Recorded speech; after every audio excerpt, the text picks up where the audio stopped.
زموږ خو اکثر کسان راشي وایي غوسه کې مې طلاق ورکړي دي. څه کې؟ غوسه کې. خوشحالۍ کې څوک طلاق ورکوي؟ خوشحالۍ کې خو څوک طلاق نه ورکوي که یا په ګپ شپ کې.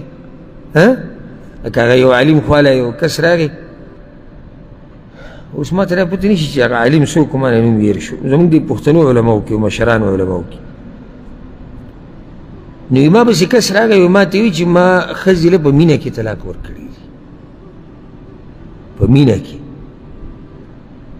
نو د دې به څه دې باره کې به څه وایو؟ ما ورته دې باره کې به دا وایو ته د مینې طلاق یې، ته د مینې طلاق یې، تا نوی ریکارډ جوړ کړو. بیا وله وروسته کله دغه ګوري نه هغه ګپ شپ او هغه مینه او دا. پیغمبر صلی الله علیه وسلم درې قسمه کارونه ذکر کړي دي، وي د دې ګپ شپ هم رښتیا دی او دا چې په رښتیا ورکړي هم رښتیا دي، او بلکې یو طلاق دی. په طلاق کې ګپ شپ نه لګي، نه په دې کې مینه محبت طلاق څوک طلاق ورکوي.